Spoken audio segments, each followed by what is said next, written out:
Assalamualaikum warahmatullahi wabarakatuh. Perkenalkan, nama saya Ernita Puspita Dewi dengan NIM 112116992, kelas K321 MNR, mata kuliah Manajemen Pemasaran Jasa, dan dosen pengampu Bapak Wijanarko Agus Wibowo SHMH. Di sini saya akan mempresentasikan jawaban dari soal ujian tengah semester Manajemen Pemasaran Jasa. Langsung saja, yang pertama, sebutkan dan jelaskan mengenai unsur-unsur desain jasa. Yang pertama ada kontak pelanggan. Di sini menjelaskan seberapa sering pelanggan akan mengalami kontak dengan jasa perusahaan dan bagaimana sifat kontak tersebut. Kedua, ada bauran jasa atau service mix. Bauran jasa menjelaskan jenis apa yang disediakan dalam segi keluasan. Keluasan tersebut mengacu pada seberapa banyak lini jasa yang ditawarkan. Yang ketiga ada lokasi pelanggan. Dijelaskan apakah pelanggan datang ke fasilitas juga atau jasa perusahaan yang mendatangi pelanggan. Yang keempat, desain fasilitas dan aksesoris jasa. Menjelaskan bagaimana keadaan aspek-aspek fasilitas jasa seperti tata letak, warna, perabot, dan sebagainya. Yang kelima, teknologi menjelaskan bagaimana mewujudkan keseimbangan antara komposisi teknologi dan sumber daya manusia dalam pelaksanaan pekerjaan karyawan dan pemanfaatan jasa oleh pelanggan. Yang keenam ada kekuatan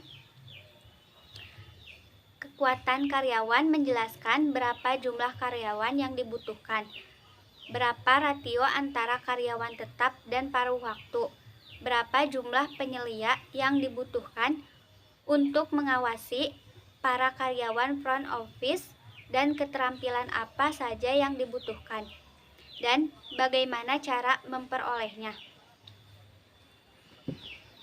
Yang ketujuh, struktur organisasi, menjelaskan berapa lapis jenjang manajemen yang dibutuhkan dan bagaimana mengorganisasikan fungsi-fungsi manajemen.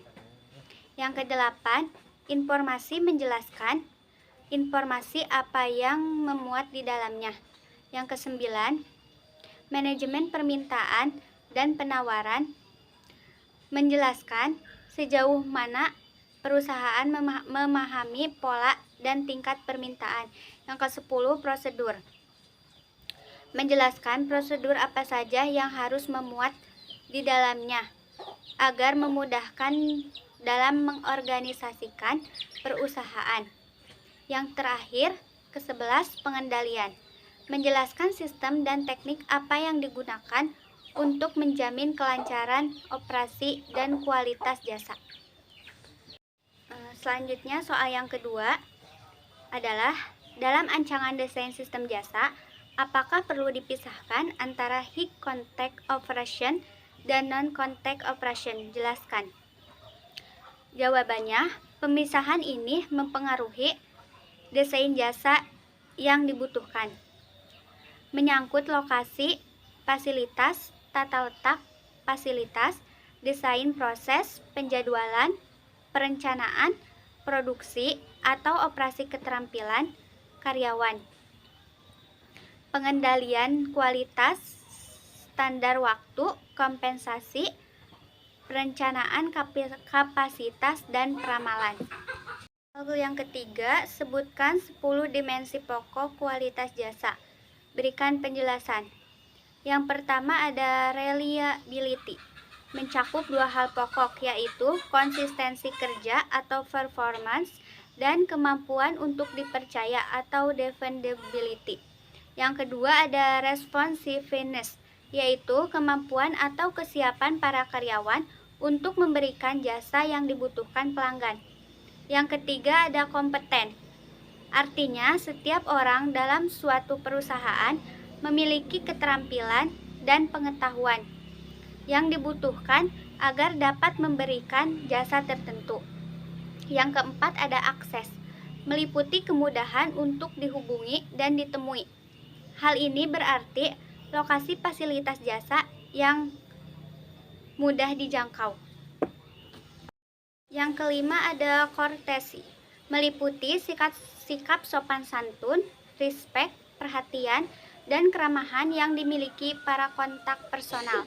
Yang keenam ada communication, artinya memberikan informasi kepada pelanggan dalam bahasa yang dapat mereka pahami, serta selalu mendengarkan saran dan keluhan pelanggan. Yang ketujuh ada credibility, yaitu sifat jujur dan dapat dipercaya. Kredibilitas mencakup nama perusahaan, reputasi perusahaan. Kedelapan ada security, yaitu aman dari bahaya, resiko, atau keraguan-raguan. Aspek ini meliputi keamanan secara fisik dan keamanan finansial. 9 ada understanding atau knowing the customer, yaitu usaha untuk memenuhi kebutuhan pelanggan. Yang terakhir ada tangibles, yaitu bukti fisik dari jasa, bisa berupa fasilitas fisik, peralatan yang dipergunakan, representasi fisik dari jasa.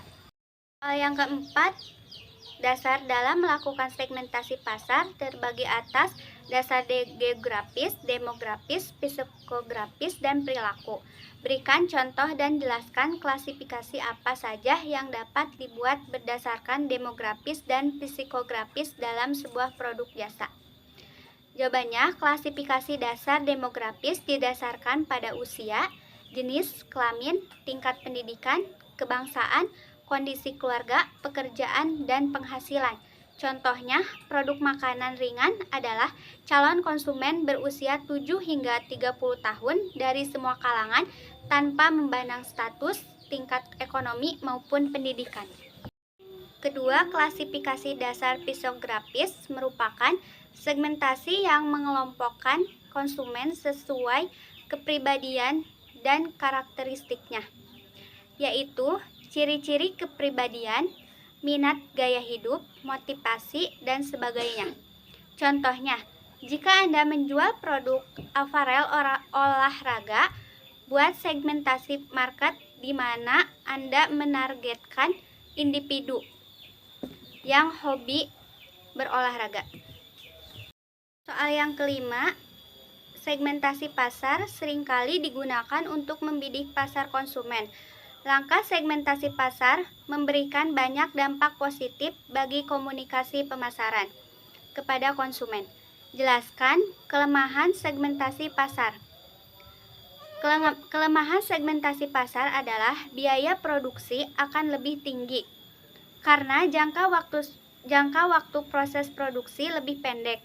Biaya penelitian atau riset pasar akan bertambah searah dengan banyaknya ragam dan macam segmen pasar yang ditetapkan.